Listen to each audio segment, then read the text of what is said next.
അസ്സലാമു അലൈക്കും. വലൈക്കും സ്ലാം വബറകാതുഹു. ഈ അടുത്ത കാലത്ത് കുറച്ച് ദിവസങ്ങളായി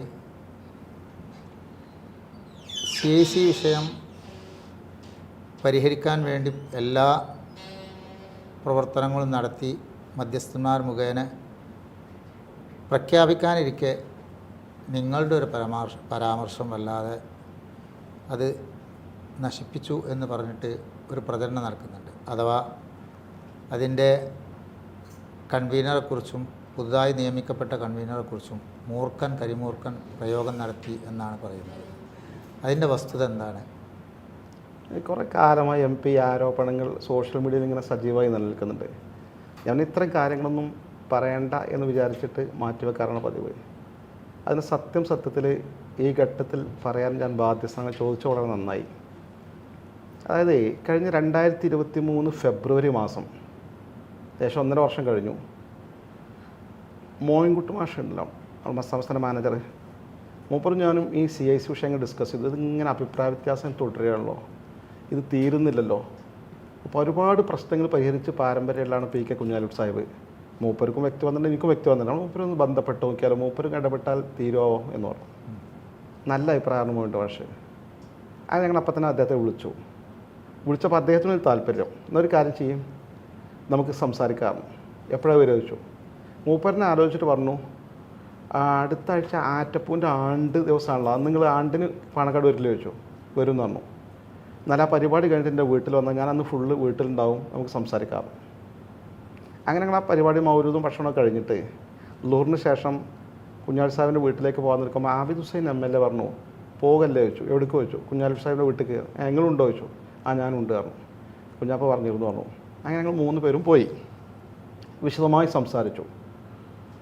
അപ്പോൾ കുഞ്ഞാലി സാഹിബ് ഞങ്ങളിങ്ങനെ വിലയിരുത്തി, പെട്ടെന്നൊന്നും CICൻ്റെ സെക്രട്ടറി ഒഴിവായി തരാൻ വഴങ്ങൂല, അവർ കുറച്ച് വാശിയുടെ പ്രകൃതിയാണ്. അത് നമുക്കൊരു കാര്യം ചെയ്യാമെന്ന് പറഞ്ഞിട്ട് കുഞ്ഞാലി സാഹിബ് നല്ലൊരു സജഷൻ വെച്ചു. പിന്നെ നമുക്കെന്ത് ചെയ്യുക വെച്ചാൽ, ഇപ്പോൾ രാജി ഏതായിരുന്നാലും സാധിക്കാതെ തങ്ങളുടെ കയ്യിലുണ്ട്. സാങ്കേതികമായി പ്രസിഡന്റ് രാജി സ്വീകരിക്കാൻ അർഹതല്ല എന്നൊക്കെയാണ് ആൾ പറയണത്. സെനറ്റ് വിളിക്കണം. ആ സെനറ്റ് വിളിച്ചു ചേർക്കുക. അത് പ്രസിഡന്റ് പറഞ്ഞപ്പോൾ സെക്രട്ടറി യോഗം വിളിക്കുമല്ലോ. സെനറ്റ് വിളിച്ചു ചേർന്നിട്ട് പിന്നെ ഔദ്യോഗികമായിട്ട് തങ്ങൾ പറയാം, ഈ രാജിൻ്റെ കയ്യിലുണ്ട്, അപ്പോൾ സെക്രട്ടറി രാജി ഞാൻ സ്വീകരിക്കുകയാണ്, ബദൽ സംവിധാനം വൈകാതെ ഞാൻ ഉണ്ടാക്കും, ഇത് മിനിറ്റ്സ് ആക്കിയിട്ട് പിന്നെ അതിന് ശേഷം കുട്ടികളൊക്കെ എന്ത് ചെയ്യണം, ക്ലാസ്സൊക്കെ കയറി പ്രശ്നങ്ങളൊന്നും ഉണ്ടാക്കാതെ സ്റ്റാഫൊക്കെ സജീവമായി പോയി സ്ഥാപനം സ്മൂത്തായി പോകട്ടെ എന്ന് തീരുമാനിക്കുക. പിന്നെ കുറച്ച് കഴിഞ്ഞിട്ട് പകരം സെക്രട്ടറിയെ വെക്കുക. അന്ന് ചർച്ചകളൊന്നും വേറെ അനുവദിക്കേണ്ട സെനറ്റിൽ. ആ വെക്കുന്ന സെക്രട്ടറി സമസ്തൻ്റെ സെക്രട്ടറി ആകുക, സമസ്തൻ്റെ ഒരാളാകുക. സമസ്ത പറയുന്ന ഒരാൾ എന്നുവെച്ചാൽ സമസ്തൻ്റെ ആൾ. പക്ഷെ അവർക്ക് വലിയ എതിർപ്പില്ലാത്ത ആളാങ്ങൾ പരമാവധി നോക്കണം എന്ന് പറഞ്ഞു. അത് ചെയ്യാമെന്ന് പറഞ്ഞു. എന്ന് നമുക്ക് സ്ഥാപനത്തിൽ ഏകദേശം CICയിലൊരു ഗ്രിപ്പായി. പിന്നെ പുതിയ ആളുകൾ ഇങ്ങനെ ഓരോ സ്ഥാപനത്തിൻ്റെ പ്രതിനിധികളായി വരുന്നൊക്കെ ആൾക്കാർ സമസ്തൻ്റെ ആളുകൾ, അപ്പോൾ ഓട്ടോമാറ്റിക്കായിട്ട് ക്രമേണ അതിൻ്റെ നിയന്ത്രണം സമസ്തൻ്റെ കൈകൾ വരും. അതേ അതിൻ്റെ ഏറ്റവും നല്ല വഴി തോന്നുന്നു. ഓക്കെ, ശരിയാണ് നമുക്കും തോന്നി. പക്ഷേ ഒരു കാര്യം ചെയ്യണമെന്നാണ് കുഞ്ഞാലി സാഹിബ്. ഇത് നമ്മൾ തമ്മിലുള്ള തീരുമാനം, ധാരണയും പരസ്യമായിട്ട് ഇത് പറയാൻ പറ്റുമല്ലോ. പറയാൻ പറ്റുമ്പോൾ അവിടെ അപ്പുറത്ത് പ്രശ്നം വരുമല്ലോ. പരസ്യമായിട്ട് നിങ്ങൾ എന്താ ചെയ്യേണ്ടത് വെച്ചാൽ, സമസ്തൻ്റെ ലീഡേഴ്സ് പാണക്കാട് വന്നിട്ട് ഈ പ്രശ്നം പരിഹരിക്കാൻ പൂർണ്ണമായും സാധിക്കൽ ശാബ്ദങ്ങളെ ചുമതലപ്പെടുത്തിയെന്ന് വാർത്താ സമ്മേളനം നടത്തണം എന്ന് പറഞ്ഞു. അത് നമ്മൾ നോക്കാറുള്ളൂ. അങ്ങനെ തീരുമാനമായപ്പോൾ എന്നാൽ നേരെ ഇപ്പോൾ സാധിക്കുവാനത്ത് പോയി, സാധിക്കുവാനുണ്ടല്ലോ എന്ന് വീട്ടിലേക്ക് പാണക്കാട്ട് സാധിക്കാതെ നിങ്ങൾ വീട്ടിൽ പോയി എല്ലാവരും കൂടി. ഞങ്ങൾ സാദിഖ്, പിന്നെ ആബിദ് ഹുസൈൻ MLA, മോയിൻകുട്ടി മാഷും ഞാനും 4 പേര്. ഞങ്ങൾ 2 പേരോടും ഒന്ന് നിങ്ങൾ പുറത്തേക്ക്, ഞങ്ങൾ തങ്ങളായിട്ട് സംസാരിക്കട്ടെ ആയിരുന്നു. തങ്ങൾ സംസാരിച്ച് വൈകാതെ ആബിദ് ഹുസൈൻ MLA പുറത്ത് വന്നു. പകരം നമ്മൾ ആരെ കൊടുക്കാമെന്ന് ചോദിച്ചു. തങ്ങൾ ചോദിക്കുന്നുണ്ട് പറഞ്ഞു. നമ്മൾ പറഞ്ഞു ഇന്ന ആളെ കൊടുക്കാമെന്ന് പറഞ്ഞു. ഞങ്ങൾ ധാരണ ഉണ്ടാക്കി വെച്ചു, അവർക്ക് വലിയ എതിർപ്പില്ലാത്ത ഒരാളെ. അത് ആവശ്യത്തിൻ്റെ ഉള്ളിൽ പോയൊക്കെ ശരി, ഓക്കെ തങ്ങൾ പറ്റും എന്ന് പറഞ്ഞിട്ട് പറഞ്ഞു. നമ്മൾ സമസ്തൻ്റെ പ്രധാനപ്പെട്ട ഒരാളാണ്, എന്നാൽ അവർക്കും വലിയ ആ കാലത്ത് എതിർപ്പില്ലാത്ത ഒരാളാണ്. അപ്പോൾ ഞങ്ങൾ എല്ലാവരും ഒരുമിച്ചിരുന്ന് സംസാരിച്ചു. എന്നാൽ അങ്ങനെ തീരുമാനപ്രകാരം നേരെ ജിഫ്രി തങ്ങളെ, ആലിക്കുട്ടി സാറിനെ, MT സാറിനൊക്കെ ഇതിലേക്ക് പാകപ്പെടുത്തണം. ഞാനും മോയിൻകുട്ടി മാഷും നേരെ ജിഫ്രി തങ്ങളെ വിളിച്ചു, വീട്ടിലുണ്ട്, പോയി സംസാരിച്ചു. തങ്ങൾ കുറച്ച് സംസാരിച്ചപ്പോൾ തന്നെ ഞാനവിടെ ഒന്ന് വാർത്താ സമ്മേളനം നടത്തിയതുകൊണ്ട് തീരുമെങ്കിൽ പ്രശ്നം തീർന്നോട്ടെ, നല്ല കാര്യമല്ലേ, ഞാൻ വരാം പാണക്കാട്ട് കയറുന്നു, മറ്റു ഉസ്താദന്മാരെ ബന്ധപ്പെട്ടു വിളിയായിരുന്നു. എല്ലാം ബന്ധപ്പെട്ടു. പിറ്റേന്ന് കാലത്ത് 9 മണിക്ക് വാർത്താ സമ്മേളനം പാണക്കാട് നടന്നു. അത് അതിൽ ഈ പറഞ്ഞ പോലെ കുഞ്ഞാളി സാഹിബും സാദിഖ് ഷാബും ആബിദ് ഹുസൈൻ MLA-യും ആലിക്കുട്ടി ഉസ്താദും ജിഫ്രി തങ്ങൾ ഉൾപ്പെടെ എല്ലാവരും ഉണ്ട്. പിന്നെ മോയിൻകുട്ടി ഉണ്ട്. ഞാൻ പിന്നെ പോയിട്ടില്ല എന്ന്. അതനുസരിച്ച് ശരിക്കും മീഡിയ മൊത്തം അവിടെ വന്നിരുന്നു. കുഞ്ഞാളി സാഹിബ് വിളിച്ചു ചേർത്തായിരിക്കും. തങ്ങൾ എഴുതി കൊടുത്ത പ്രസ്ഥാനം വായിക്കുന്നതായിട്ട് ഞാൻ ചാനലിൽ കണ്ടത്, നിങ്ങളൊക്കെ കണ്ടിട്ടുണ്ടാവും. പിന്നെ ഈ പ്രശ്നം പൂർണ്ണമായി പരിഹരിക്കാൻ സാദിഖ് ഷാബ് തങ്ങളെ ചുമതലപ്പെടുത്തിയെന്ന് പറഞ്ഞു. തങ്ങൾ മൈക്ക് ചാനലിൽ വാങ്ങിയിട്ട് പറഞ്ഞു, തങ്ങൾ എന്നെ ഇത് സമസ്ത ഏൽപ്പിച്ച സ്ഥിതിക്ക് ഞാൻ ആ കാര്യം കൈകാര്യം ചെയ്യും. പിന്നെ ഇൻഷാ അല്ലാഹ് അതുകൊണ്ട് ഈ ക്ലാസ്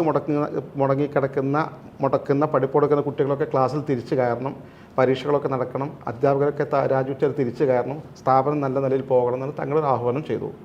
അതുകൊണ്ട് ഈ പ്രശ്നം പരിഹരിച്ചു എന്നാണ് വിചാരിച്ചത്. അന്നൊരാഴ്ച കഴിഞ്ഞ ഉടനെ ഈ സെനറ്റ് വിളിച്ചേർക്കാന്നുള്ളതായിരുന്നു ധാരണ.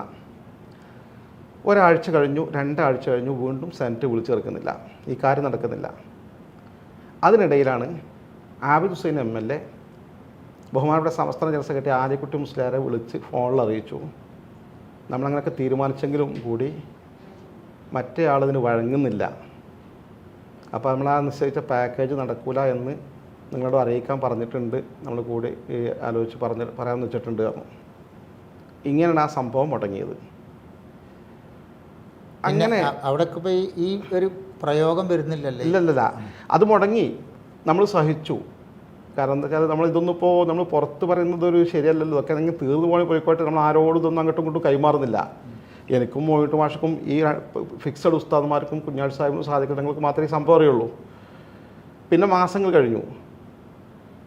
പിന്നെയാണ് ഒരു സുപ്രഭാതത്തിൽ ഒരു ചാനലിൽ വാർത്ത കാണുന്നത്, ഹക്കീം വൈസിൻ്റെ രാജി തങ്ങൾ സ്വീകരിച്ചു, പകരം ഹക്കീം വൈസിൻ്റെ അസിസ്റ്റൻ്റായ ഹബീബ് ഫൈസിനെ അതിൻ്റെ ജനറൽ സെക്രട്ടറിയായി നിശ്ചയിച്ചിട്ടുണ്ട് എന്ന്. അപ്പോൾ ഞാൻ കോഴിക്കോട് നിന്ന് ഇങ്ങനെ പോകുന്ന വഴി, നാട്ടിലേക്ക് തിരിച്ചു പോകുന്ന വഴിയിലാണ് ഈ വാർത്ത ഞെട്ടി. പക്ഷേ നിശ്ചയിച്ച പാക്കേജ് അനുസരിച്ച് പകരം സമസ്തൻ്റെ സെക്രട്ടറി ഒരു സമസ്തൻ്റെ ഒരാളെ വെക്കുക എന്നുള്ളതാണല്ലോ അന്ന് വെച്ചില്ല. പക്ഷേ ഇപ്പോൾ വെക്കുമ്പോൾ എങ്ങനെ പകരം വാഫിൻ്റെ തന്നെ ഈ CICൻ്റെ ഒരു പ്രശ്നക്കാരനായ ഒരാളെങ്ങനെ വെക്കുന്നത് എന്ന് ചിന്തിച്ചു. ഞാൻ ഉടനെ ജിഫ്രി തങ്ങളെ വിളിച്ചു. തങ്ങൾ ഞാൻ അറിഞ്ഞിട്ടില്ലായിരുന്നു. ഇന്ന് ഉച്ചക്കും കൂടി ഞാനും സാദിഖ് ഷാബ് പരിപാടിയിലുണ്ടായിരുന്നു. പിന്നെ ഇയാളെ രാജു സ്വീകരിക്കുന്ന കാര്യം തങ്ങൾ പറഞ്ഞിരുന്നു, പകരം ഇയാളെ വെക്കുന്നത് ഞാൻ അറിഞ്ഞിട്ടില്ല.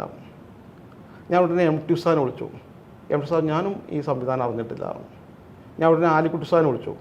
ആലിക്കുട്ടി ഉസ്താദ് വിളിച്ച ഫോൺ എടുക്കുന്നില്ല. അപ്പോൾ തന്നെ ഞാൻ രാത്രി ആയിട്ടുണ്ട്, ഇത് അസർക്കാണ് ശേഷം ഈ വാർത്ത വന്നത്.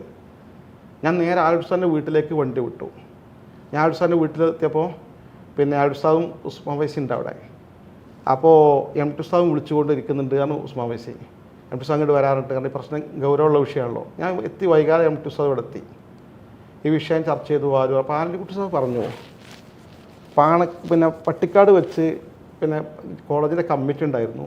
അപ്പോൾ കുഞ്ഞാളി സാഹിബും പിന്നെ സാദിഖ് ഷാബ് തങ്ങളും എൻ്റെ കൈ പിടിച്ച് കണ്ട് കമ്മിറ്റിൻ്റെ ഇടയിൽ നിന്ന് നമുക്ക് റൂമൊക്കെ ഒന്ന് പറഞ്ഞ് കൂട്ടിക്കൊണ്ടുവന്നു. റൂമിൽ വന്ന് ഇരുന്നിട്ട് വാതിൽ കുറ്റി ഇട്ടു.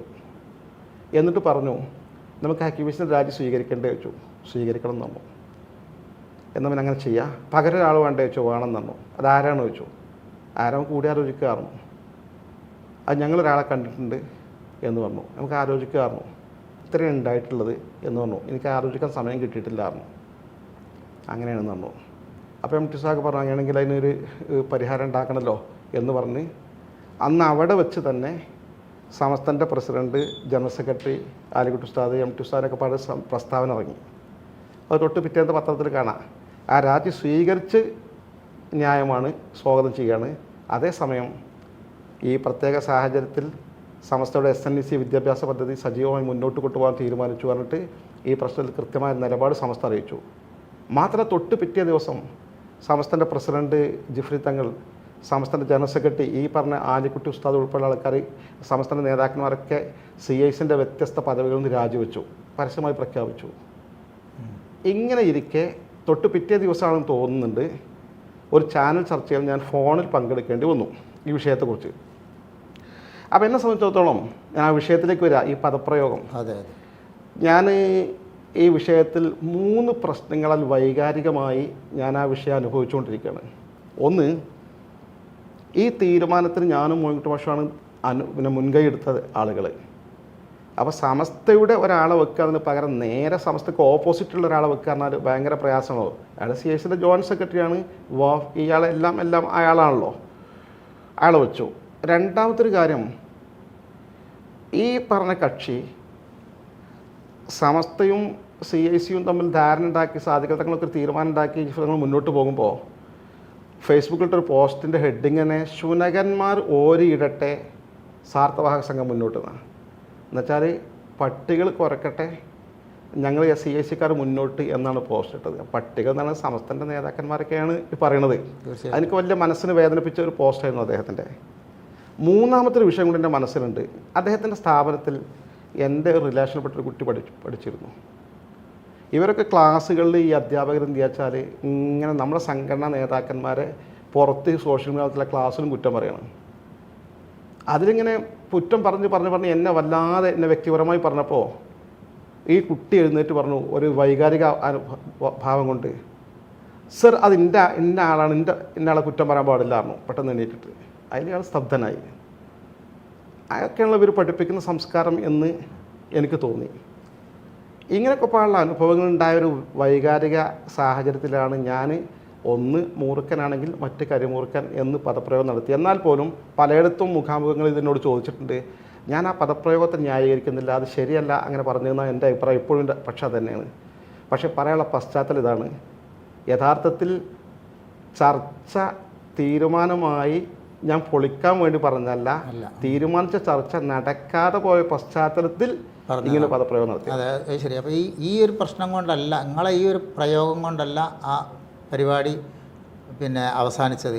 നേരെ മറിച്ച് അന്ന് എടുത്ത തീരുമാനം നടപ്പാക്കാതെ മറ്റൊന്ന് നടപ്പാക്കാൻ അവർ ശ്രമിച്ചപ്പം അതിനെതിരിൽ നമ്മൾ സംസാരിച്ചാണിപ്പോൾ അത്. അല്ല, ഉറപ്പായിട്ടും. കാരണം അതിൻ്റെ ഏറ്റവും വലിയ തെളിവാണ് ഈ തീരുമാനം വന്ന അന്ന് തന്നെ സമസ്ത ഇതിനെതിരെ പ്രസ്താവന ഇറക്കിയിട്ടുണ്ട്. ഈ തീരുമാനം കൂടിയാലോചിച്ചു എന്ന് പറയുന്ന ആലിക്കുട്ടി ഉസ്താദും സമസ്തൻ്റെ പ്രസിഡൻറ്റും MT ഉസ്താദും ഉൾപ്പെടെ ഇതുമായി ബന്ധപ്പെട്ട പ്രസ്താവന ഇറക്കിയിട്ടുണ്ട്. മാത്രമല്ല ഇതിൽ പ്രതിഷേധിച്ച് ഞാൻ പറയുന്നില്ല, തൊട്ട് പിറ്റേന്ന് ചെയ്തിട്ടുണ്ട്. പ്രതിഷേധിക്കുന്ന ആ വാക്ക് അവർ ഉപയോഗിച്ചിട്ടില്ല. സമസ്തൻ്റെ നേതാക്കന്മാർ ബന്ധപ്പെട്ട എല്ലാ ആൾക്കാരും CIC നീന്തു രാജിവെച്ചു. അതിൻ്റെ പശ്ചാത്തലത്തിലാണ് ഞാൻ ചെയ്തത്. ഞാനിങ്ങനെ ചാനൽ പങ്കെടുത്തത് സമസ്തയായിട്ടും ആരും കൂടി ആലോചിച്ച് ചെയ്ത കാര്യമല്ല എന്ന് പറഞ്ഞത്. ഈ CIC വിഷയത്തിൽ ഇതിൻ്റെ മുമ്പും ഇങ്ങനെ കുറേ സമയത്ത് തീരാൻ വേണ്ടി ശ്രമം നടത്തി. ആ സമയത്തൊക്കെ ഇങ്ങനെ ഓരോ പ്രശ്നങ്ങൾ പറഞ്ഞാണ് തീരാതിരുന്നത്. ഇതിൻ്റെ മുമ്പ് ഉള്ള ഇത് ഇങ്ങനെയൊക്കെ തന്നെയാണ് അനുഭവങ്ങൾ. MP ശരിക്കും പറഞ്ഞാലേ ഇത് പറഞ്ഞപ്പോൾ ഇതിപ്പോൾ ശരിക്ക് ഒരു ജെൻ്റിൽമെൻ എഗ്രിമെൻ്റ് ആണല്ലോ. കുഞ്ഞാലൂർ സാഹിബ്, സാദിഖ് അലി ശിഹാബ് തങ്ങൾ, ജിഫ്രി തങ്ങൾ, ആലിക്കുട്ടി ഉസ്താദ്, MT ഉസ്താദ് കൂടിയെടുത്ത തീരുമാനം, ആ തീരുമാനം കാറ്റിൽ പറത്താണല്ലോ അവർ ചെയ്തത്.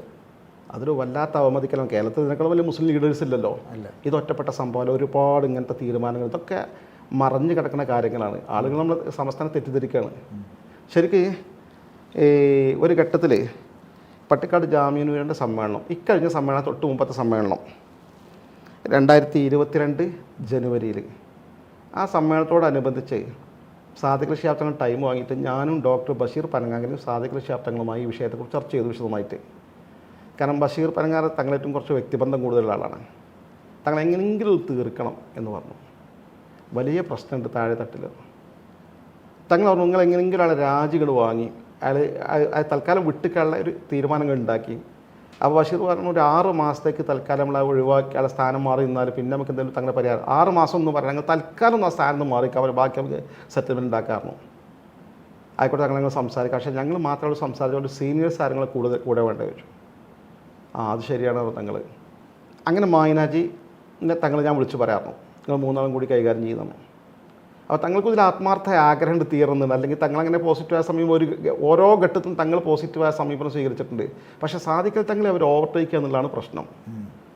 മായനാജി എന്നെ വിളിച്ച് പറഞ്ഞു. പിറ്റേന്ന് രാവിലെ മായനാജി എന്നെ വിളിച്ചു, നിങ്ങൾ സാധിക്കൽ തങ്ങൾ സംസാരിച്ചു. ഞാൻ സംസാരിച്ചിരുന്നു, എന്നെ തങ്ങൾ വിളിച്ചിരുന്നു. അപ്പോൾ നമുക്ക് എപ്പോഴാണ് അയാളെ കാണുന്നു വെച്ചു. CICൻ്റെ സെക്രട്ടറിനെ ഞാൻ എപ്പോഴായാലും കുഴപ്പമില്ല, നിങ്ങൾ ടൈം വാങ്ങിയിട്ട് കാണാറുണ്ട്, ഞാൻ വിളിക്കട്ടാന്ന് വിളിച്ചിട്ട് എന്നെ തിരിച്ചു വിളിച്ചു. നമ്മൾ വിചാരിക്കുന്നിടത്തൊന്നല്ല അയാൾ പറഞ്ഞു നിങ്ങളുമായിട്ട് നല്ല ആരുമായിട്ടും ഈ വിഷയത്തിൽ ഡിസ്കഷനില്ല, ഒരു ചർച്ചയില്ലായിരുന്നു. അപ്പോൾ ഞാൻ പറഞ്ഞു സാദിഖ് അലി ശിഹാബ് തങ്ങളെ ഏൽപ്പിച്ചതാണ് പറഞ്ഞു. സാദിഖ് അലി ശിഹാബ് തങ്ങൾക്ക് വല്ലതും പറയാണ്ട് എന്നോട് നേരിട്ട് ഡയറക്റ്റ് പറയും, നിങ്ങളെ മീഡിയേറ്റർമാർ ആവശ്യമില്ല, നിങ്ങളോട് സംസാരമില്ലായിരുന്നു, ഇതാ പറഞ്ഞത് പറഞ്ഞു. എന്നാൽ ശരിയായിരുന്നു. അടുത്ത വിദ്യാഭ്യാസ മീറ്റിങ്ങിൽ ഈ വിഷയം ഞാനും മായനാജി റിപ്പോർട്ട് ചെയ്തു. കാരണം ഇവരൊക്കെ സാക്ഷികളാണല്ലോ ഈ സംഭവത്തിൽ. ഇപ്പോൾ 2 സംഭവമായില്ലേ, അതെ. അങ്ങനെ എത്ര സംഭവങ്ങൾ. ഈ പിന്നെ നിങ്ങൾ പറഞ്ഞ ഈ പാക്കേജ് ഉണ്ടാക്കി അത് ആ ഉടനെ തന്നെയാണോ അത് രണ്ടാമത് മൂപ്പരെ മാറ്റലും സെക്രട്ടറി സ്ഥാനത്ത്? പാക്കേജ് ഉണ്ടാക്കി അത് നടന്നില്ല എന്ന് പറഞ്ഞല്ലോ, മാസങ്ങൾ കഴിഞ്ഞു. പിന്നെ മാസങ്ങൾ കഴിഞ്ഞിട്ടാണ് പിന്നെ ഇങ്ങനൊരു മാറ്റം പുതിയതായ ഒരു രീതി വന്നാൽ ഉടനില്ല. കാരണം അങ്ങനെ നിന്നു, അവർ അംഗീകരിക്കൂല എന്നാണ് അങ്ങനെ ഇട്ടു. പിന്നെ മാസങ്ങൾ കഴിഞ്ഞിട്ടാണ് പരമാവധി എങ്ങനെയെങ്കിലും പോകാനുള്ള വഴി ഉണ്ടോ നോക്കാൻ വേണ്ടിയായിരിക്കും. കാരണം അവർ വളരെ പക്വമായി കാര്യങ്ങൾ കൈകാര്യം ചെയ്യുന്ന ആളുകളാണല്ലോ. മറ്റൊരു സംഭവം ഞാൻ പറയാം. ഇപ്പോൾ 2 ശ്രമം നടന്നിട്ടോ, അവർ വഴുതിപ്പോയി. പിന്നെ ഈ വിഷയം എങ്ങനെയെങ്കിലും തീർക്കണം എന്ന് വെച്ചിട്ട് എന്താ വെച്ചാൽ സാദിഖ് അലി ഷർട്ടങ്ങളുമായി ഞാൻ സംസാരിച്ചു. അപ്പോൾ തങ്ങൾ പറഞ്ഞു അങ്ങനെ തീർക്കാച്ചാൽ നിങ്ങൾ ഇറങ്ങിക്കോളൂ, ഞാൻ എല്ലാ സപ്പോർട്ടും തരാമെന്ന് പറഞ്ഞു. അപ്പോൾ ഞാൻ നമ്മുടെ ഓണംപള്ളി അതുപോലെ ഇവങ്ങൾക്കാരൊക്കെ സംസാരിച്ചപ്പോൾ അവരൊക്കെ പറഞ്ഞു ആ KYC എല്ലാം റെഡിയാകും, പക്ഷേ ഈ വിവാഹപ്രായത്തിൻ്റെ വിഷയത്തിൽ എന്തെങ്കിലും സമസ്തൻ്റെ ഭാഗത്ത് നിന്ന് ഒരു അയവ് കാണിക്കണം, ചെറിയൊരു അളവ്, എന്നാൽ എല്ലാം തീർക്കുക, ഭരണഘടനാ ഭേദഗതി പ്രശ്നമൊക്കെ പരിഹരിക്കുക എന്നാണ് പറയുന്നുണ്ട് പറഞ്ഞു. അതിന് ഉസ്താദ്മാർ റെഡിയാകണം എന്ന് പറഞ്ഞു. അതാണ് വിഷയം പറഞ്ഞു. അപ്പോൾ ഞാൻ ചോദിച്ചാൽ ഉസ്താദ്മാരെ കൂടുതൽ ഈ കാര്യങ്ങൾ കുറച്ച് സ്ട്രിക്റ്റായി കൈകാര്യം ചെയ്യാൻ MT ഉസ്താദാണല്ലോ. ഞാൻ MT ഉസ്താദിനെ നേരെ സമയം വാങ്ങി വീട്ടിൽ പോയി 1.5 മണിക്കൂർ സംസാരിച്ചു. ഉസ്താദ് എന്തെങ്കിലും അതിലൊരു ഇളവ് കൊടുത്തിട്ട് വിവാഹപ്രായം ഇവർ 5 കൊല്ലം പഠിക്കണ കാലയളവിൽ വിവാഹം പെൺകുട്ടികളെ കഴിക്കാൻ പാടില്ല എന്നുള്ള ലോകത്ത് അവിടെ ഇല്ലാത്തൊരു പുതിയ നിയമമാണത്. നിക്കാഹ് നടത്താൻ പാടില്ല എന്നുള്ളത് ഇസ്ലാമിലുള്ള അനുവദിക്കപ്പെട്ടൊരു കാര്യം സമസ്തക്ക് തടയാൻ കഴിയുമല്ലോ. എന്നാലും അതിൽ എന്തെങ്കിലും ഇളവ് ചെയ്യണം, എന്നിട്ട് ഈ പ്രശ്നം തീർക്കുക, ഫിത്തിനെ കുറക്കുക എന്നാണ്, ഇല്ലാതാക്കാലോ പറഞ്ഞു. അപ്പോൾ MT ഉസ്താദിനോട് പറഞ്ഞു ഒരു കാര്യം ചെയ്യുന്നാൽ. ഉസ്താദ് പോസിറ്റീവായി പറഞ്ഞു, അഥവാ ഞങ്ങൾ നിക്കാഹ് നടക്കണമെങ്കിൽ ഇല്ലാതൊക്കെ അവർ പ്രോത്സാഹിപ്പിക്കുമല്ലോ, നടക്കുകയാണെങ്കിൽ വരൻ്റെ അടുത്തുനിന്നും കുട്ടിൻ്റെ അടുത്തും കുട്ടിൻ്റെ രക്ഷിതാവിൻ്റെ അടുത്തും ഒക്കെ ഒരു കത്ത് വാങ്ങുക, ഈ നിക്കാഹ് നടത്താൻ തീരുമാനിക്കുകയാണെങ്കിൽ പഠനത്തിന് യാതൊരു തടസ്സം ഉണ്ടാവില്ല എന്ന് പറഞ്ഞിട്ട് അങ്ങനെ വേണമെങ്കിൽ ഇളവ് കൊടുക്കാറുണ്ട്. ഞാൻ സാദിഖ് ഷാഫിനെ അറിയിച്ചു. തങ്ങൾ തന്നെ ആളോട് സംസാരിക്കട്ടെ പറഞ്ഞു. അങ്ങനെ തങ്ങൾ പിന്നെ മറുപടി തന്നത് തൊട്ടടുത്ത വിദ്യാഭ്യാസ ബോർഡിൽ വരുന്ന സമയത്താണ്. 2022 മെയ്യിലെ വിദ്യാഭ്യാസ ബോർഡ് സെക്കൻഡ് സാറ്റർഡേ. തങ്ങൾ കുറച്ച് വൈകി എത്തിയത്.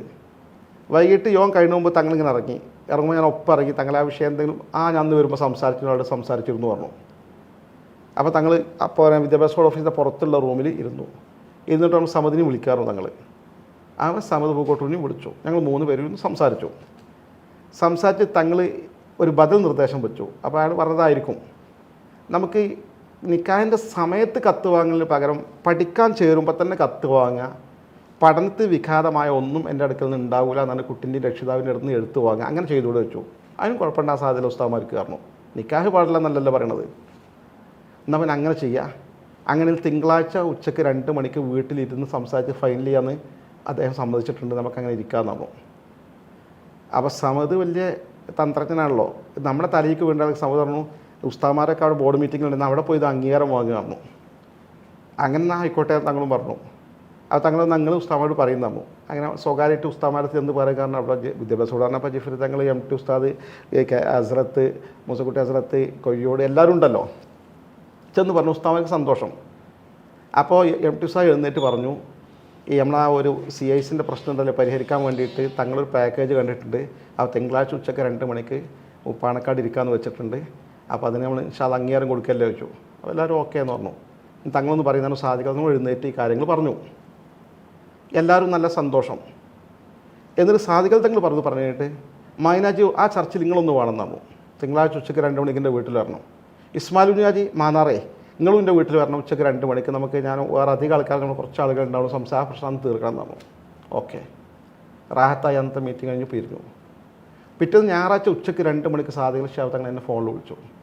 അമിതേശ് നമ്മൾ പറഞ്ഞ ആ സിറ്റിംഗ് നാളെ നടക്കൂലായിരുന്നു. ഞാൻ എന്തേന്ന് ചോദിക്കാൻ പാടില്ലല്ലോ, അവിടെ തങ്ങളോട് ഫോണിൽ ഇങ്ങോട്ട് പറയാതെ. നമ്മൾ അദബ് കാണിക്കുന്ന കൂട്ടത്തിലാണല്ലോ. ശരിയെന്ന് പറഞ്ഞു. നമ്മൾ പറ്റുന്ന ആൾക്കാരെ അറിയിച്ചു, പിന്നെ വരണ്ടില്ല.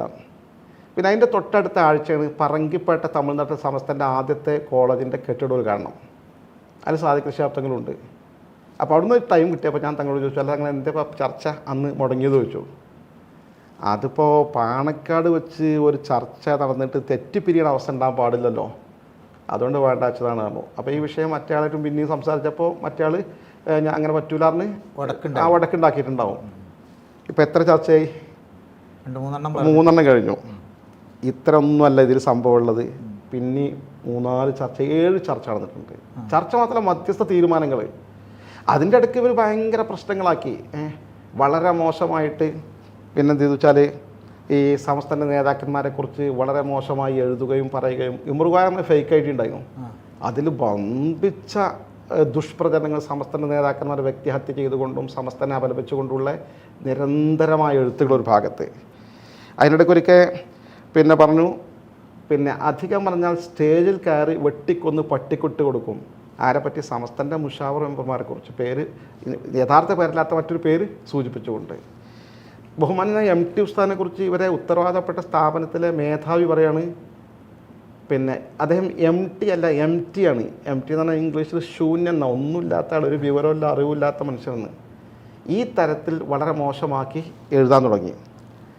മാത്രമല്ല അതിൻ്റെ ജനറൽ സെക്രട്ടറി ചാനൽ പറഞ്ഞാൽ മീഡിയ ചാനൽ അവർക്ക് ഒഴിഞ്ഞു കൊടുത്തൊക്കെയാണ്. കാരണം മുസ്ലിങ്ങൾക്കുള്ളിൽ ഭിന്നിപ്പുണ്ടാക്കുക, സമസ്തയിൽ ഒരു മുസ്ലിങ്ങളെ മേജർ സംഘടന അതിൽ പ്രശ്നം ഉണ്ടാക്കുക, ഇതിൽ എപ്പോഴും മാധ്യമം മീഡിയ മുൻനിരയിൽ നിൽക്കാറുണ്ട്.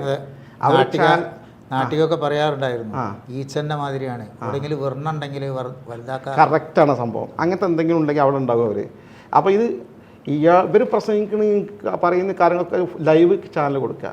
അതിന് അദ്ദേഹം ഒരിക്കൽ പറഞ്ഞതാണ്, സമസ്തയുമായി ഇതിൻ്റെ ജനറൽ ബോഡി കാര്യത്തിൽ ഒരു കോംപ്രമൈസിന് നമ്മൾ തയ്യാറില്ല, സമസ്തയ്ക്കൊരു റൈറ്റും ഇല്ല, ഇത് CIC ഞങ്ങൾ വേറെയാണ്. അതായത് പത്രസമ്മേളനം വിളിച്ച് പറഞ്ഞു അതാണ് പറഞ്ഞത്. മാത്രമല്ല ഒരിക്കൽ പറഞ്ഞാണ്, സമസ്തൻ്റെ പണ്ഡിതന്മാരുടെ സഭയ്ക്ക് ഫത്വ കൊടുക്കാൻ ധർമ്മമാണുള്ളത്. ആ പണ്ഡിതന്മാരല്ല അവർ ആരെങ്കിലും ആൾക്കാർ വന്ന് മതവിധി അന്വേഷിച്ച് വന്നാൽ അവർക്ക് അതിൻ്റെ മതവിധി കൊടുക്കണം. അതിൻ്റെ അപ്പുറം ഇങ്ങനത്തെ കാര്യത്തിലുള്ള ഇടപെടണം. സമസ്തക്കാർ എന്ത് ചെയ്താൽ മതി? മസാലയ്ക്ക് ഉത്തരം പറഞ്ഞാൽ മതി, വിദ്യാഭ്യാസ സ്ഥാപനം ചർച്ചയും കാര്യങ്ങളും നടത്തേണ്ട. അങ്ങനെ വളരെ കൊച്ചാക്കി പറയുന്ന അവസ്ഥാവിശേഷം വന്നു. വല്ലാതെ രൂക്ഷമായപ്പോൾ ലാസ്റ്റ് സമസ്ത ഇടപെട്ട് ഇയാളായിട്ട് ഒത്തുപോകില്ല എന്ന് കണ്ടപ്പോൾ സമസ്ത കേരള ജമാഅത്ത് എന്ത് ചെയ്തു? അവരുമായുള്ള ബന്ധം 2022 ജൂൺ മാസത്തിൽ എന്ത് ചെയ്തു?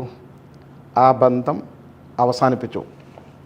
പിന്നെ ഈ CIC ആയിട്ടുള്ള CICയുമായുള്ള ബന്ധം അവർ അവസാനിപ്പിച്ചു, സമസ്ത. അതെ. പിന്നെ കാരണം ഇങ്ങനത്തെ ഒരു ടീമായിട്ടും ഇങ്ങനെ എത്തുമ്പോൾ ഇങ്ങനെ ചർച്ച ചെയ്ത് തീരുമാനം അംഗീകരിക്കില്ല, പുറത്ത് വല്ലാതെ സമസ്തനെ തെറി പറയുകയും ആലിമ്യങ്ങളെ കുറ്റം പറയുകയും ചെയ്യുന്ന ഒരവസ്ഥ. ഇത് കുട്ടികളും ഉസ്താദുമാരും ഒക്കെ ഒന്നിച്ച് സമസ്തയിൽ നിന്ന് അദ്ദേഹത്തെയും നീക്കം ചെയ്തു. അയാൾക്ക് അദ്ദേഹത്തെ അതോടൊപ്പം സംഘടനയിൽ നിന്ന് അദ്ദേഹത്തെ എന്ത് ചോദിച്ചാൽ നീക്കം ചെയ്തു എല്ലാ ഘടകങ്ങളും. അത് ഓർമ്മയുണ്ട്. എന്നാലും ഈ പ്രശ്നത്തിൽ ബഹുമാനപ്പെട്ട സാദിഖ് അലി ശിഹാബ് തങ്ങൾ തീർന്ന നിലക്ക് വീണ്ടും ചെയ്തു ഇടപെട്ടു. സമസ്ത ബന്ധം വിച്ഛേദിച്ചു പറഞ്ഞാൽ ഉടനെ സാദിഖ് അലി ശിഹാബ് തങ്ങൾ ഇടപെട്ടിട്ടുണ്ട്. ഈ പ്രശ്നം ഉസ്താദുമാരെ കൂട്ടി ചർച്ച ചെയ്യാൻ പാണക്കാട് ഇരുന്നു. അന്ന് ആ കൂട്ടത്തിൽ ഞാനുണ്ട്, അന്ന് ഉസ്താദുമാരുടെ കൂടെ. അങ്ങനെ ഇരുന്ന് സംസാരിച്ച് തങ്ങൾ സമസ്ത പറയുന്ന വിധത്തിൽ പരമാവധി അഡ്ജസ്റ്റ് ചെയ്തിട്ട് എല്ലാ തീരുമാനങ്ങളും അംഗീകരിച്ചു. ഞാൻ തീരുമാനങ്ങൾ വായിച്ച് കേൾപ്പിക്കാം. അത് 2022 ജൂൺ 30 ആ ചർച്ച. 30/6/22 അതിൽ സാദിഖ് അലി ശിഹാബ് തങ്ങൾ പിന്നെ സമരം എടുത്ത തീരുമാനം, ഒന്ന്, CIC ഭരണഘടനയിൽ വരുത്തിയ ഭേദഗതികൾ ദുർബലപ്പെടുത്താൻ സമസ്ത കേന്ദ്ര മുഷാവർ ആവശ്യപ്പെട്ട 3 കാര്യങ്ങളും ദുർബലപ്പെടുത്തി പഴയ നിലയിൽ പുനഃസ്ഥാപിക്കുക. കാരണം അതിൻ്റെ ഇടയ്ക്ക് എന്ത് ചെയ്യുന്നു? ഇതിൻ്റെ ഭരണഘടന സമസ്ത ഇങ്ങനെ ഇവരെ ഉപദേശിക്കാനും ഇടപെടാനും തുടങ്ങിയപ്പോൾ അവർ തന്ത്രം പ്രയോഗിച്ചു. സമസ്ത ഉപദേശിക്കുന്നവർക്ക് പിന്നെ ഭരണഘടനാപരമായി CIC ഉപദേശിക്കാൻ അർഹത ഉള്ളതുകൊണ്ടാണല്ലോ അധികാരമൊക്കെ എടുത്തു കളഞ്ഞു. സമസ്തൻ്റെ പ്രസിഡന്റിനെ അഡ്വൈസറി ബോർഡിൽ നിന്ന് ഭരണഘടന എന്ത് ചെയ്തു? നീക്കം ചെയ്തു. ഓർക്ക് ഇഷ്ടമുള്ളൊരു മുഷാവറ മെമ്പർ മാറ്റി. മാത്രമല്ല സമസ്ത കോഴിക്കോട് ആസ്ഥാനമായി ഫ്രാൻസോട് ആസ്ഥാനമായി കൊടുത്ത് സമസ്തൻ്റെ കീഴിലാണ് സ്ഥാപനം എന്നുള്ളത് അത് വെട്ടിമാറ്റി. മൊത്തം അങ്ങനത്തെ ഒരുപാട് മാറ്റം വരുത്തി. ഈ മാറ്റമൊക്കെ പഴയ മാതിരി തന്നെ ആക്കാം എന്ന് തങ്ങൾ എഴുതി കൊടുത്തു. രണ്ടാമത്തത്, വഫിയ കോഴ്സും ചേർന്ന് പഠിക്കുന്ന പെൺകുട്ടികളുടെ പഠനകാലത്ത് വിവാഹം CIC തടസ്സപ്പെടുത്തുകയോ തുടർ നടപടി ഉണ്ടാക്കുകയോ ചെയ്യൂല. ആ വിവാദ വിഷയം ഒഴിവാക്കാമെന്ന് വെച്ചു. തങ്ങളെ ഇടപെടൽ തങ്ങളെ കൈകൊണ്ട് തങ്ങൾ എഴുതി ഒപ്പിട്ടത് സമസ്ത കൊടുത്തു. CICക്ക് വേണ്ടിയിട്ട് പ്രസിഡന്റുകൾക്ക്. എന്നാൽ അത് ഇവർ മാനിക്കണ്ടേ? സമസ്ത എന്ത് വെച്ചാൽ ആ തങ്ങളോട് പാണക്കാട് തങ്ങൾ കുടുംബത്തോട് കാണിക്കുന്ന ആ റെസ്പെക്റ്റ് ഇത് കൊടുത്തത് 1-ാം തീയതി 30-ാം തീയതി തീരുമാനിച്ചു. 1-ാം തീയതി കൊടുത്തു. 2-ാം തീയതി സമസ്ത അടിയന്തരമായി CICക്കെതിരെയുള്ള തീരുമാനം പിൻവലിച്ചു. പഴയ ബന്ധം പുനഃസ്ഥാപിക്കാൻ തീരുമാനിച്ചു. എത്ര പെട്ടെന്നാണ് ചെയ്തത്? സമസ്ത വീണ്ടും ആ കാര്യത്തിൽ എന്ത് ചെയ്തു? പഴയ ബന്ധം തുടരാൻ തീരുമാനിച്ചു. പക്ഷേ ഇവർക്ക് ഇത് ഇഷ്ടപോലെ ഇവർക്ക് സ്വതന്ത്രമായി പോകണം എന്നുള്ള ചിന്താഗതിയാണ്. ഇവരെന്ത് ചെയ്തെന്ന് വെച്ചാൽ ഇവർ തങ്ങളെടുത്ത തീരുമാനമല്ലേ, അതുകൊണ്ടാണ് ഇത് പുനഃസ്ഥാപിച്ചത് ബന്ധം. ഉടനെ വാഫി വഫിയ വാട്സപ്പ് ഗ്രൂപ്പുകളിൽ ഒരു മെസ്സേജ് വിട്ടു, ഈ തീരുമാനം അൽഹംദുലില്ലാ നന്നായി എന്ന് പറഞ്ഞ് ആരും സ്റ്റാറ്റസ് ഇടരുത്, വാഫി വഫിയ വിദ്യാർത്ഥികൾ സ്റ്റാറ്റസ് ഇടരുത് പറഞ്ഞിട്ട് മെസ്സേജ് ഇട്ടു. ഞാനിങ്ങനെ ഈ മെസ്സേജ് കാണുന്ന വെച്ചാൽ എൻ്റെ വീട്ടിൽ വാഫിയുണ്ട് വഫിയുണ്ട്, പക്ഷെ അള്ളാഹുവിൻ്റെ ഫضل കൊണ്ട് ഈ കാര്യങ്ങൾക്ക് അവർ പറഞ്ഞ മനസ്സിലാക്കുന്നത് അവർ സമസ്തൻ്റെ കൂടെ നിൽക്കുന്നത്. അവർ കാണിച്ചു ഇപ്പം അങ്ങനെ മെസ്സേജ് വന്നിട്ടുണ്ടല്ലോ എന്ന് പറഞ്ഞു. അപ്പോൾ ഇത് ഇവർ അംഗീകരിക്കുന്നില്ല. സാദിഖ് ശബ്ദങ്ങൾ CIC-ക്ക് വേണ്ടി ഉസ്താദുമാരും കൂടി അംഗീകരിച്ച തീരുമാനം എന്ത് ചെയ്യുന്നില്ല, അൽഹംദുലില്ലാ നന്നായി എന്ന് പറയാൻ പാടില്ല, പ്രകടിപ്പിക്കാൻ പാടില്ല. മനസ്ഥിതി നോക്കണം. പറഞ്ഞ പോലെ തന്നെ ഒരൊറ്റ ആൾ ഇതിനെ അഭിനന്ദിച്ചുകൊണ്ടൊരു എഴുത്ത് എഴുതിയില്ല. മാത്രമല്ല അദ്ദേഹം സമസ്തയിലെ ചില മുഷാവർ മെമ്പർമാരുമായി ഒരു പരിപാടിയിൽ പങ്കെടുത്ത് ഒരു റൂമിൽ സംസാരിച്ചുകൊണ്ടിരിക്കെ ആ തീരുമാനം ഞങ്ങൾ ഫ്രീസ് ചെയ്തിട്ടുണ്ട്, അത് തൽക്കാലം എന്ത് ചെയ്യില്ല, മുന്നോട്ട് പോകില്ല പറഞ്ഞ പോലെ തന്നെ അവർ അംഗീകരിച്ചില്ല. അവർ പിന്നെ പ്രശ്നങ്ങളുണ്ടാക്കി. അതിനെ തുടർന്ന് എഴുത്ത് രൂക്ഷമാക്കി സമസ്തക്കെതിരെ. ആ സമയത്താണ് PK കുഞ്ഞാൾ സാഹിബിന് ആബിസിനെതിരെ വരെ ഒരു ദിവസം സോഷ്യൽ മീഡിയയിൽ എഴുതാൻ തുടങ്ങി. കാരണം അവർക്ക് ഇതിൽ ഭാഗമാക്കാന്നുള്ള നിലയ്ക്ക്. ഈ നിലയിൽ അവർ വീണ്ടും രൂക്ഷമായ ആക്രമണം തുടർന്നപ്പോൾ വീണ്ടും ഈ പ്രശ്നം അവസാനിപ്പിച്ചില്ല. വീണ്ടും ചർച്ചയ്ക്ക് ഉസ്താദുമാരും സാദിഖ് തങ്ങളും തയ്യാറായി. അങ്ങനെ അടുത്ത ഘട്ടം അഞ്ചാമത്തെ ഘട്ടം കേട്ടോ, ബഹുമാനപ്പെട്ട സാദിഖ് ശാസ്ത്രങ്ങൾ വീട്ടിൽ വീണ്ടും ജിഫ്രി തങ്ങൾ ഉൾപ്പെടെയുള്ള ഉസ്താദുമാർ ഒരുമിച്ച് കൂടി ഈ വിഷയം ചർച്ച ചെയ്തപ്പോൾ അന്ന് പുതുതായി പറയാനുള്ള പ്രശ്നം ഈ സാമൂഹ്യ മാധ്യമങ്ങളിൽ കടന്നാക്രമണമാണ്. അതിപ്പോൾ 2022 9-ാം മാസം സെപ്റ്റംബർ ആയിരിക്കും അല്ലേ? അതെ, സെപ്റ്റംബർ 22-നാണ് ആ ചർച്ച. 22/9/22 അന്ന് പ്രധാനമായ തീരുമാനമെടുത്ത ഒന്നാമത്തെ മെയിൻ തീരുമാനം എന്താണെന്ന് വെച്ചാൽ സാമൂഹ്യ മാധ്യമങ്ങളിൽ സമസ്തയെയും നേതാക്കളെയും അപകീർത്തിപ്പെടുത്തി പോസ്റ്റിട്ട കാര്യങ്ങൾ ഞങ്ങളുമായി ബന്ധമില്ലാത്തതാണെന്ന് CIC അധികൃതർ പരസ്യമായി പ്രഖ്യാപിക്കുക, അത്തരം പോസ്റ്റ് ഇട്ടവർക്കെതിരെ നടപടി കൈക്കൊള്ളുക. അവർ സംയുക്ത എടുത്ത തീരുമാനം. സമസ്ത നിർദ്ദേശിക്കുമ്പോൾ സാദിഖ് ശാസ്ത്രങ്ങൾ കൂടി എടുത്ത തീരുമാനമാണ്. പക്ഷെ എന്തായില്ല, ഈ മധ്യസ്ഥ തീരുമാനം എന്ത് ചെയ്തില്ല, അവർ അംഗീകരിച്ചില്ല എന്ന് പറഞ്ഞാൽ അവർ പിന്നെ തിരിച്ചും ചെയ്തു, വീണ്ടും ഒരു കത്ത് കൊടുത്തു. കത്തിലെ വാചകം കേട്ടാൽ നമുക്കെന്നെ പരിഹാസം തോന്നും. കാരണം സമസ്തയെ പരിഹസിച്ചുകൊണ്ട് ഇത് മാത്രമല്ല, പിന്നെ മുഖമുള്ളതും മുഖമില്ലാത്തതും CIC-ക്കെതിരെയും സമസ്തക്കെതിരെയും പറഞ്ഞതും പറയാനിരിക്കുന്നതുമായ എല്ലാ കാര്യങ്ങളെയും ഞങ്ങൾ തള്ളിപ്പറയുന്നു, എല്ലാവരും തള്ളിപ്പറയേണ്ടതാണ് എന്നുള്ള ഒരു പരിഹാസ രൂപത്തിലുള്ള. ഒരിക്കലും എല്ലാവരും പാണക്കാട് സാദിഖ് ശാസ്ത്രങ്ങളും PK കുഞ്ഞാൾ സാഹിബും ജിഫ്രി തങ്ങളും MT ഉസ്താദും മാലിക്കുട്ടി ഉസ്താദും കൊയ്യോട് ഉസ്താദ് ഉൾപ്പെടെയുള്ള ആൾക്കാർ അവരെന്തായാലും സമസ്തൻ്റെയും മുസ്ലിം ലീഡർഷിപ്പുള്ള ആളുകളല്ലേ. അവരെടുത്തൊരു തീരുമാനം ഒരു ഘട്ടത്തിൽ പോലും പൂർണ്ണമായും അംഗീകരിച്ച സംഭവം ഉണ്ടായിട്ടില്ല, ഭാഗികമായും ഇല്ല. അതിങ്ങനെ എന്തെങ്കിലും മുമ്പ് കൂട്ടിച്ചേർത്തിട്ട് ആണ് എന്ത് ചെയ്യുക, അംഗീകരിക്കുക. ആ രീതിയിൽ തന്നെ മുന്നോട്ട് പോയി. ഈ പിന്നെ ശരിക്കും വളാഞ്ചേരി മർക്കസിൽ നിന്നാണ് വാഫിയുടെ ആരംഭം.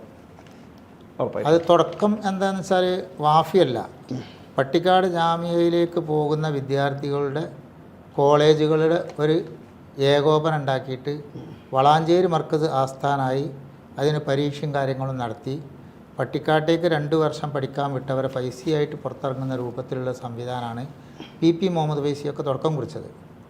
ആ സംവിധാനം ആകുന്നിടത്താണ് പിന്നെ അത് വാഫി സംവിധാനത്തിലേക്ക് മാറിയത്. സ്വന്തമായി അതിന് ഒരുപാട് സംഭവങ്ങളുണ്ട് എന്നാണ് ഞാൻ മനസ്സിലാക്കുന്നത്. ആദ്യകാലത്ത് ഞാൻ അതുമായിട്ട് ബന്ധപ്പെട്ട ഒരാളാണ്, അതുകൊണ്ട് അതൊന്നും വിശദീകരിക്കാൻ കഴിയില്ല. റഷീദ കോളേജിൻ്റെ മാനേജർ എന്നുള്ള ഇതിന് കോഴ്സ് ഉണ്ടായിരുന്നു. അതിന് മുൻകൈ എടുത്ത അന്ന് 5 സ്ഥാപനം ഉണ്ടായിരുന്നു.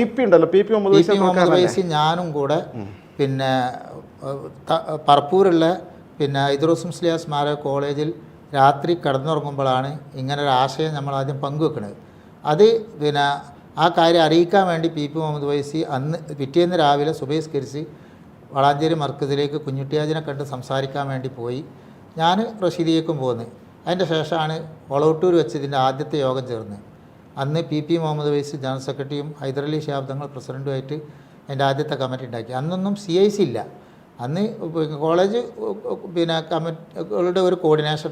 ഹെഡ് ഓഫീസ് വളാഞ്ചേരി മർക്കസ് അതിനോട് അഫിലിയേറ്റ് ചെയ്യുക. അത് സമസ്തന്റെ ജില്ലയുടെ സ്ഥാപനം എന്നുള്ള അതെ, നിലയ്ക്ക് അതെ. ആ സ്ഥാപനമായിട്ട് ബന്ധപ്പെട്ടാണ് ഇത് പ്രവർത്തിക്കേണ്ടതെന്ന് പറഞ്ഞിട്ടാണ് തുടക്കം കുറിച്ച് ആ സ്ഥാപനത്തിന് ഒരു പുരോഗതി ഉണ്ടാക്കുക. എന്നിട്ട് കുട്ടികളെ ഇവിടുന്ന് എവിടേക്ക് പറഞ്ഞേക്കാം, പട്ടിക്കാട് ജാമ്യയിലേക്ക് അയക്കും ചെയ്യുക, പൈസമാരായി അയക്കും. 2 വർഷം അവിടെ പഠിച്ചിട്ട് അത് പിന്നെ 1 വർഷമാക്കി തരണമെന്ന് അപേക്ഷ കൊടുത്തു, അത് അംഗീകരിച്ചില്ല. അങ്ങനെ ആ സമയത്താണ് പിന്നെ വാഫിയാക്കുക എന്നുള്ള തീരുമാനം വന്നത്. വാഫിയല്ല, ഒരു നമ്മൾ തന്നെ സനത് കൊടുക്കാൻ തീരുമാനിച്ചു. അതിന് പിന്നെ അതൊക്കെ അതിൻ്റെ പിന്നിൽ കുതന്ത്രങ്ങൾ ഉണ്ടാവും. കാരണം 2 കൊല്ലം പട്ടിക്കാടില്ലാതെ 1 കൊല്ലത്തിന് പട്ടിക്കാട് കോളേജ് അംഗീകരിക്കൂലല്ലോ. അപ്പോൾ അത് മനഃപൂർവ്വം ഇന്ന് ഞാൻ ആ യോഗത്തിൽ തന്നെ പറഞ്ഞത് അത് അങ്ങനെ അത് അംഗീകരിക്കലുണ്ടാവില്ല, വെറുതെ നമ്മൾ കൊടുത്തിട്ട് കാര്യമില്ല. എന്നാലേ നമ്മൾ കൊടുത്തു വെക്കാറിന് കൊടുത്തത് പാസ്സാകാത്ത പിന്നെ അത് വികാരപരമായി സംസാരിച്ച് അങ്ങനെയാണ് വിഷയമാക്കിയൊക്കെയാണ്. അങ്ങനെയാണ് പിന്നെ സ്വന്തം സനത് കൊടുക്കാൻ തീരുമാനിച്ചത്.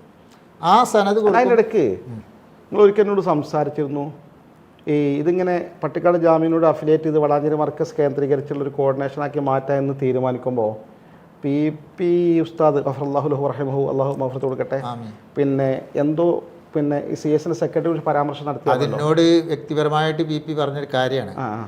കോട്ടക്കൽ ബസ് സ്റ്റാൻഡിൽ ഞങ്ങൾ സുബഹിസ്കരിച്ച് വന്നിട്ട് ചായ എടുക്കാൻ വേണ്ടി ഹോട്ടലിൽ കയറുന്ന സമയത്ത് പിന്നോട് പറഞ്ഞ്, MP ഞാൻ ഇതിൻ്റെ പിന്നിൽ മറ്റൊന്നും കൂടെ ഉദ്ദേശിക്കുന്നുണ്ട്.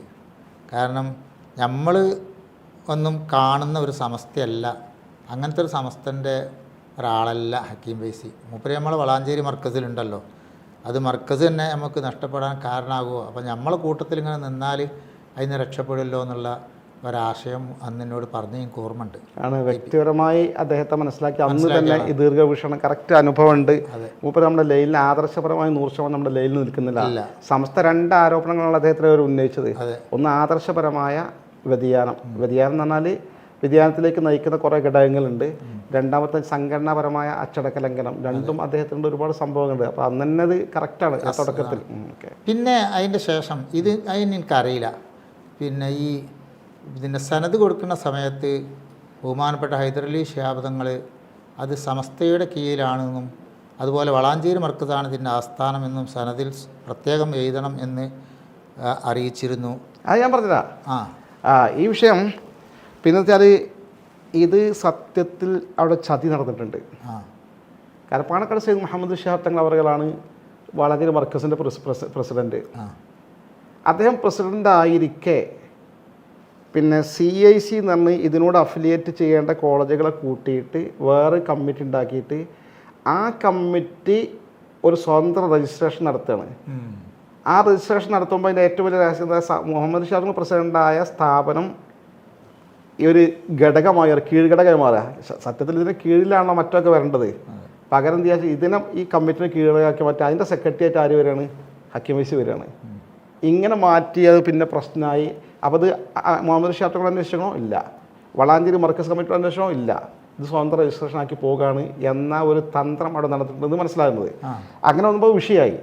പാണക്കാട് ഒരു ചർച്ചയായി ഹൈദർ ഷാഫിയുടെ വീട്ടിൽ വെച്ച് ചർച്ച ചെയ്തിട്ട് അന്നെടുത്ത തീരുമാനമാണ്. ആ തീരുമാനത്തിൻ്റെ കോപ്പി ലഭ്യമാണ്.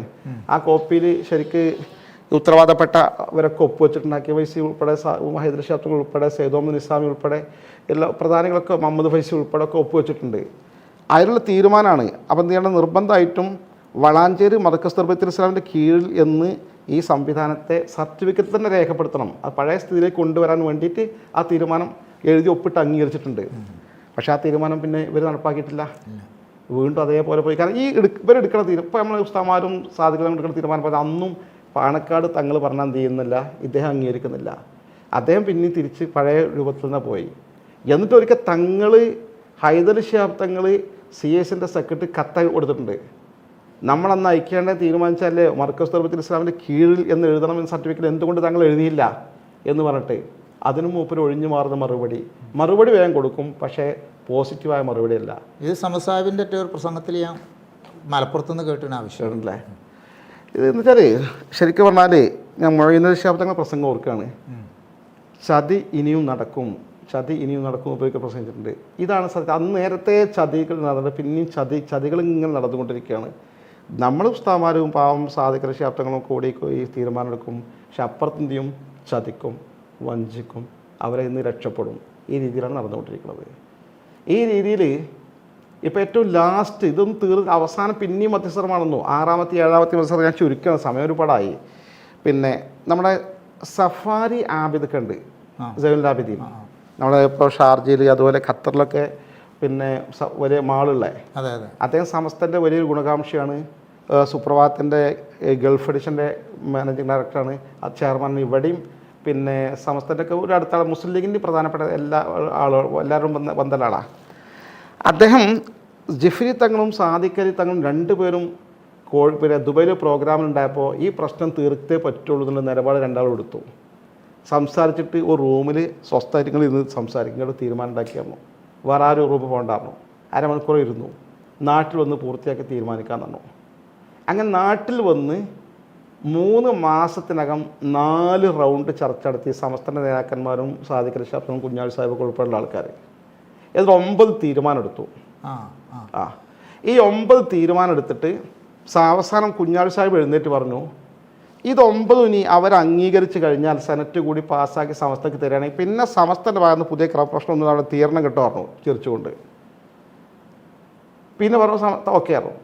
അല്ല ഇതും ഇനി ഇവർ അംഗീകരിക്കണം, കുറേ കാലം ഇതിൻ്റെ ബാക്കിൽ അംഗീകരിക്കണമെങ്കിൽ സാദിഖ് അലി ഷാഫ് തന്നെ പ്രസിഡന്റ് സ്ഥാനം രാജിവെക്കുക. അങ്ങനെ പറഞ്ഞാൽ തീരുമാനമാക്കിയത്. വലിയ പ്രതീക്ഷ എല്ലാവർക്കും. പറഞ്ഞ പോലെ പത്രത്തിൽ വാർത്ത തന്നു, സമസ്ത മധ്യസ്ഥന്മാർ തീരുമാനം സമസ്ത എന്ന കത്ത് പ്രകാരം എല്ലാം അംഗീകരിച്ചു, സെനറ്റ് കൂടി എന്നാണ് പത്രത്തിൽ വാർത്ത വന്നു. നമ്മൾ ആശ്വസിച്ചു, ഈ പ്രശ്നം തീർന്നല്ലോ എന്ന്.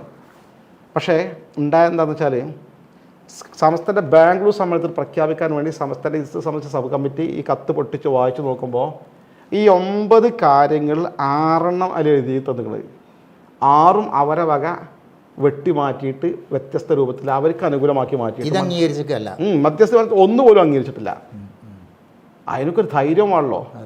നമ്മളൊക്കെ പാണക്കാട് തങ്ങന്മാർ ഒരു സൂചന എന്നാലും അംഗീകരിക്കുന്ന ആൾക്കാരാണ്. തീർച്ചയായും പാണക്കാട് തങ്ങളാണ് വലിയ ഉസ്താദുമാർ, ജിഫ്രി തങ്ങൾ, ഇങ്ങനത്തെ വലിയ വലിയ ആളുകൾ എന്തെങ്കിലും സൂചിപ്പിച്ചാൽ തന്നെ നമുക്ക് എതിര് പറയാൻ വലിയ പടിയാണ്. ഇത് ഇത്രയും വലിയ ആളുകൾ അവരെ വിലപ്പെട്ട സമയം ചിലവാക്കി 2-3 മാസത്തിൽ വിവിധ ഡേറ്റുകളിൽ ഇരുന്നിട്ട് 8-9 തീരുമാനം ഉണ്ടാക്കി കൊടുത്തിട്ട് ആ തീരുമാനങ്ങൾ പച്ചയായി ലംഘിച്ച് തിരിച്ചെഴുതി കൊടുക്കണമെങ്കിൽ ഒരു വലിയ ധൈര്യം തന്നെ വേണമല്ലോ. ശരിയാണ്, തീർച്ചയായിട്ടും. ഒന്നാമത്തെ സാമ്പിൾ ഞാൻ പറഞ്ഞുതരാം. ഒന്നാമത്തെ തീരുമാനം എന്തായിരുന്നോ, വഫിയ സംവിധാനവും CICയും പൂർണ്ണമായും സമസ്ത കേരള ജമ്മുവിനുള്ള ഉപദേശ നിർദ്ദേശങ്ങൾക്ക് വിധേയമായി മാത്രം നടത്തേണ്ടതാണ്. സ്വാഭാവികമല്ല അങ്ങനെ തീരുമാനം. അതിൽ പോലും ഒരു വെട്ടിമാറ്റി. എന്താ അവരെഴുതിയിരുന്നോ? അത് വെട്ടിയിട്ട് വേറെ എഴുതിയത്, വഫിയ സംവിധാനവും CICയും പൂർണ്ണമായും സമസ്ത കേരള ജമ്മുത്തരം അംഗീകരണ സുന്നത്ത് ജമാഅത്തിൻ്റെ താല്പര്യങ്ങൾക്കും ഉപദേശ നിർദ്ദേശങ്ങൾ വിധേയമായി നടത്തേണ്ടതാണ്. സമസ്ത അംഗീകരിക്കുന്ന ഒരുപാട് ആൾക്കാരില്ലേ ലോകത്ത്. സമസ്തനെ അംഗീകരിക്കൂല, സുന്നത്ത് ജമാഅത്തിന് അംഗീകരിക്കും, സമസ്തനെ അംഗീകരിക്കൂല. അത് പല കത്തിലും അവർ തന്നിട്ടുണ്ട്. സമസ്തയുമായി ഞങ്ങൾക്ക് സംഘടനാ ബന്ധമല്ല, ആദർശ ബന്ധമുള്ളത്. അപ്പോൾ സമസ്തൻ്റെ സുന്നിനെ ഞങ്ങൾ അംഗീകരിക്കും, സമസ്തയെ ഉപദേശ നിർദ്ദേശം ചെയ്യൂല, അംഗീകരിക്കൂല. ഈ തരത്തിലൊക്കെ വെട്ടിമാറ്റി എഴുതി. ഇങ്ങനെ ആകുമ്പോൾ ശരിക്കും ആരുടെ തെറ്റ്? ഇതിലിപ്പോൾ സമസ്തൻ്റെ നേതാക്കന്മാരെയോ പാണക്കാട് തങ്ങളെയോ കുഞ്ഞാലി സാഹിബിനെ ആരും കുറ്റം പറയാൻ പറ്റുമോ? പക്ഷെ നിങ്ങളോട് എനിക്ക് പറയാനുള്ളത്, ഈ സത്യമൊക്കെ നിങ്ങൾക്ക് അറിഞ്ഞിട്ടും നിങ്ങൾ ഇതുവരെ അത് മിണ്ടാതെന്ന എന്താണെന്ന് നമ്മൾ ആലോചിക്കുന്നത്. നിങ്ങളങ്ങനെ മിണ്ടാത്ത ഒരാളൊന്നുമല്ല. അപ്പം ഞാനതേ ഇതൊക്കെ പറയുമ്പോൾ ഇതുകൊണ്ട് ഈ പ്രശ്നങ്ങൾ പരിഹരിക്കുന്നത് തടസ്സമാണ്, ആർക്കെങ്കിലും വേദന ഉണ്ടാകണ്ടെന്ന് വിചാരിച്ചിട്ടാണ്. ഇത് ഒരുപാട് ചർച്ച നടന്നുകൊണ്ടിരിക്കുകയാണ്. എന്തെങ്കിലും തീരട്ടെ, കാരണം ഇതൊക്കെ മറച്ചു വെക്കാം, എന്നിട്ട് തീർന്ന് കിട്ടിയ അൽഹംദുലില്ലാ ഖൈർ. കാരണം ഒരു വലിയ സംവിധാനമാണല്ലോ. ഇപ്പോൾ ഈ താഴെ തട്ടിൽ ലക്ഷക്കണക്കിന് സുന്നികളായ മുസ്ലിം ലീഗുകാരായ മുസ്ലിങ്ങൾ തമ്മിലടിക്കുന്ന ഈ ഒറ്റ പ്രശ്നത്തിൻ്റെ പേരിലാണല്ലോ. അപ്പോൾ അത് തീരുകയാണെങ്കിൽ തീർന്നോട്ടെ, നമ്മളിതൊന്ന് പറഞ്ഞ് പുറത്തറിയിക്കേണ്ട എന്ന് വിചാരിച്ചാണ് ശ്രമിച്ചത്. ഇതിപ്പോൾ ഈ അടുത്ത ചാനലിൽ കുറച്ചൊരു ദിവസം വളരെ മോശമായി ഇല്ലാത്ത കാര്യങ്ങൾ തന്നെ, ചിലപ്പോൾ അവർക്കതിൽ ആരെങ്കിലും പറഞ്ഞു തീർച്ചയായിരിക്കും പറഞ്ഞ് പ്രചരിപ്പിച്ചപ്പോൾ ഞാൻ നിജസ്ഥിതി കൊണ്ട് പറയാൻ തയ്യാറായിരുന്നേ ഉള്ളൂ. ശരി. അത് മാത്രമല്ലേ, ഇവിടെ ഈ വാഫി വിഷയങ്ങളിലേക്ക് ആരെന്ത് സൂചന നൽകി നമ്മൾ ഒരു വിഷയം സംസാരിക്കുകയാണെങ്കിലും അത് ലീഗ് സമസ്തയിലെ പ്രവർത്തകർ തമ്മിലുള്ള അഭിപ്രായ വ്യത്യാസമായിട്ട് അവരോട് വേർതിരിച്ച് വേറെ രൂപത്തിലേക്ക് കൊണ്ടുവരികയാണ്. വെറുതെ ഒരു കാര്യം ഇവിടെ ഇപ്പോൾ ആരും ലീഗിനെതിരോ സമസ്തക്കെതിരോ പരസ്പരം ഇല്ലല്ലോ സത്യത്തിൽ. അതിൻ്റെ ഏറ്റവും വലിയ രസം എന്താ വെച്ചാൽ പിന്നെ ഇത് ഇവരൊരു കുതന്ത്രമാണ്. തീർത്തും സമസ്ത കേരള ജമ്മിയത്തുലമയും CICയും തമ്മിലുള്ള ബന്ധം എന്ന് പറഞ്ഞാൽ ഏതുപോലെ വെച്ചാൽ നമ്മൾ CH സെൻ്റർ ഇല്ലേ, കോഴിക്കോടുണ്ട്, പല സ്ഥലത്തും ഉണ്ട്, ഒരുപാട് ജീവകാരുണ്യ പ്രവർത്തനം നടത്തുന്നുണ്ട്. അതിൻ്റെ ഫണ്ടും കാര്യമൊക്കെ ഉണ്ടായി കൊടുക്കുന്ന ആരാണ്? ലീഗാണ്. ഗൾഫിലുള്ള ലീഗിൻ്റെ KMCCയുടെ കമ്മിറ്റികളാണ്. ഇവിടെ നടത്തുന്ന കോഴിക്കോട് മെഡിക്കൽ കോളേജിലൂടെ നടത്തുന്ന ഒരു 14-15 ആൾക്കാരുണ്ട്. അവർ സുപ്രഭാതത്തിൽ ഒരു കമ്മിറ്റി രജിസ്റ്റർ ചെയ്ത് ഞങ്ങൾ സ്വന്തമാണ്, ഞങ്ങൾക്ക് ലീഗിനോട് ഒരു കമ്മിറ്റ്മെൻറ്റ് ലീഗിൻ്റെ ഉപദേശം ഞങ്ങൾ സ്വീകരിക്കില്ല എന്ന് പറഞ്ഞാൽ മുസ്ലിം ലീഗ് അത് അംഗീകരിക്കുമോ? ഇല്ല. ഇതേപോലെ സമസ്തൻ്റെ തണലിൽ ഈ സ്ഥാപനങ്ങൾ ഫുള്ള് ഉണ്ടാക്കി വളർത്തി കൊണ്ടുവന്ന് സമസ്തൻ്റെ കുട്ടികളല്ലേ പഠിക്കുന്നത്, ഈ സമസ്തൻ്റെ അധ്യാപകരും സംവിധാനങ്ങളും അല്ലേ. അതൊരു സുപ്രഭാതത്തിൽ ഇത് സമസ്തക്ക് റേറ്റും ഇല്ല ആരും അംഗീകരിക്കുമോ? ഇതാണ് പ്രശ്നം. അല്ല മുസ്ലിം ലീഗും സമസ്തയും തമ്മിൽ എന്താ പ്രശ്നം? മുസ്ലിം ലീഗും സമസ്തയും പാണക്കടത്തങ്ങന്മാരും തമ്മിൽ പ്രശ്നം പഴയ ബന്ധം തുടരേണ്ടതല്ലാതെ. ഞാൻ പലപ്പോഴും ചിന്തിക്കാറുണ്ട്, ഞാനൊക്കെ ഏറ്റവും വലിയ ലീഗ് വിരുദ്ധനാണ് എന്നെ വലിയ ആരോപിക്കപ്പെടുന്നുണ്ട്. ഞാൻ പാണക്കടത്തങ്ങന്മാരെ വിരുദ്ധനാണ്. ഞാൻ എൻ്റെ ജീവിതത്തിൽ ഇപ്പോൾ സത്യങ്ങൾ ഞാനും തമ്മിൽ നിങ്ങൾക്ക് എന്നെ കുറേ കാലമായിട്ട് അറിയാലോ, എൻ്റെ ജീവിതത്തിൽ ഒരിക്കൽ പോലും പാണക്കാട് തങ്ങന്മാരെ കുറിച്ചൊരു മോശമായ വാക്ക് എഴുതുകയോ പറയുകയോ സ്വകാര്യമായി പങ്കുവച്ച് ചെയ്തിട്ടില്ല. കാരണം എനിക്ക് അത്ര വലിയ ബഹുമാനമാണ് അവരോട്. കാരണം നമ്മൾ ചെറുപ്പം മുതലേ കാണുന്ന ഒരു വളരെ റെസ്പെക്റ്റഡ് ആയ ആളുകളാണ് അവർ. തീർച്ചയായിട്ടും. ഇനി മുസ്ലിം ലീഗിനെതിരെ എൻ്റെ ജീവിതത്തിൽ ഞാനൊരു വാക്ക് എഴുതുകയോ പറയുകയോ ചെയ്തിട്ടില്ല. പിന്നെ നമ്മൾ മുസ്ലിം ലീഗിലെ വളർന്നു വരുന്ന വിദ്യാർത്ഥി ജീവന നേതാക്കൾ ചില ആളുകൾ എന്ത് ചെയ്യുമെന്ന് വെച്ചാൽ പിന്നെ ശരീഅത്തിനെതിരെ ചെയ്യുമ്പോൾ അല്ലെങ്കിൽ പറയുമ്പോൾ അതിൻ്റെ നിജസ്ഥിതി അത് തെറ്റാണ് ചൂണ്ടിക്കാണുക. നമ്മൾ സംഘടന